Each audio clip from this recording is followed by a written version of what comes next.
So what's up, everybody?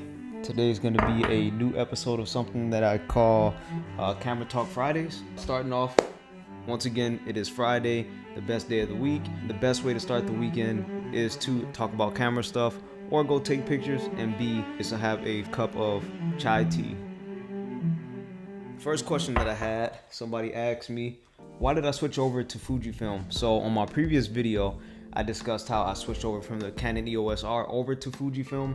Some people may think of that as backwards because you are moving from a full frame camera and a camera that's pretty good over to a camera that is considered to be an APS-C camera. So what most people think is that APS-C cameras aren't as good as full frame cameras, and to an extent they're not, but when it comes to some things such as newer cameras, such as all the technology, some of that can outweigh some of those full frame benefits.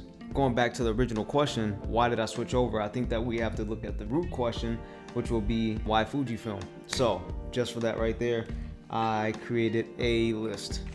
The top 5 things, run it down real quick. Number 1, they're different. Number 2, the blacks are dark, and that's my style. Number 3, they're fun to use. Number 4, increased workflow. And number 5, they value their customers. The most important one, Fujifilm as a camera company, I mean, the camera company is a smaller division, but they have a really diverse group of ambassadors. So they actually have a group, which I believe started recently, which focuses on diversifying the people in their ambassador program. So I think that's really cool. So they have ambassadors that's street photographers, they have ambassadors that's portrait photographers, they have people, you kind of get what I'm saying. So they have tons of people that they have as an ambassador for Fujifilm. But going back down that list, by what I mean that they're different, the cool thing about the Fujifilm cameras, they have a rangefinder.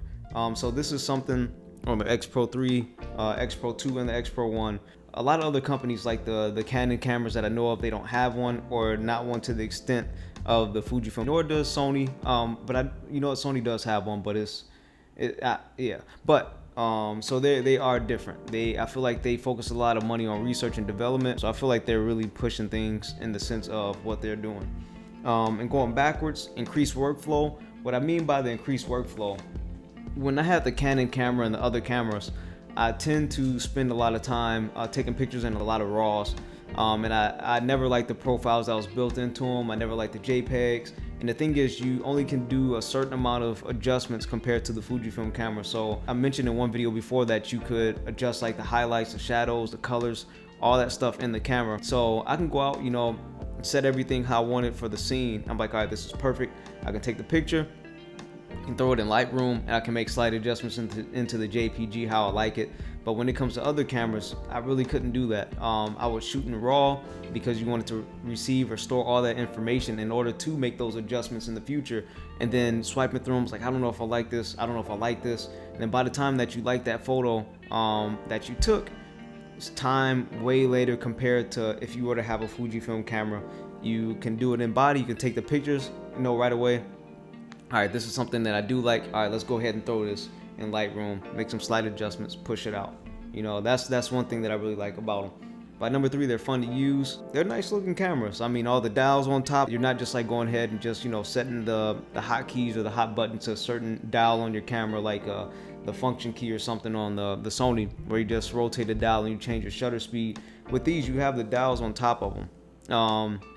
Your aperture's on the front of the lens. So for the most part, it's like it makes you think a little bit more instead of just like rotating those dials and knowing what you're changing that stuff for. The difference is by having those dials on there is a lot different than just making those adjustments to see what you're getting in, the viewfinder or the live feed on your camera. So I think that's something that's really beneficial. That's what I mean by fun to use. I always have it with me. It's small.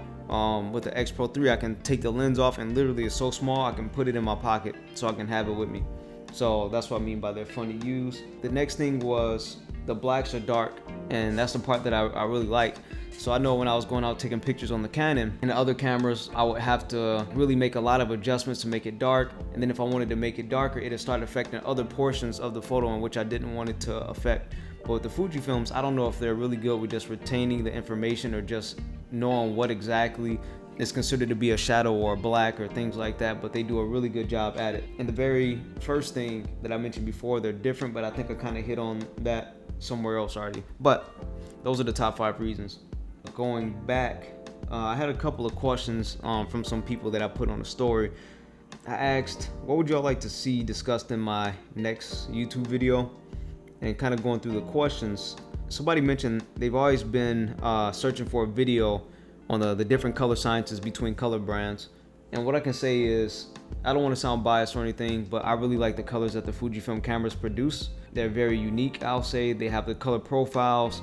They come out with different cameras, and in the different cameras, they have different profiles. So they have color negative, which is new on the X Pro 3. Classic chrome is a beautiful, profile that I like myself. But I know that's not really speaking the difference of the justice of color profiles of other cameras. I'll say that Canons, I know when I switch over from Canon from the T6 over to the A6000, I noticed that the colors in the T6 or the Canon camera was more vivid.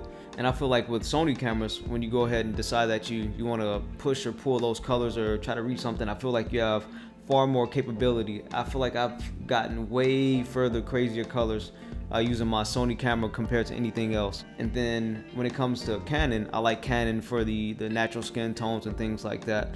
It has kind of like a softer feel to it, and not trying to sound weird, but whenever I see pictures, some pictures posted online, I can kind of take a guess and say like, oh, I feel like this is a Canon camera. And for the most part, they're really distinct, not in a bad way. It's really good, but I can tell that it's a Canon camera, and they have a really great color science. That's what people say. But my personal preference for color science, I like Fujifilm colors the most out of all of them.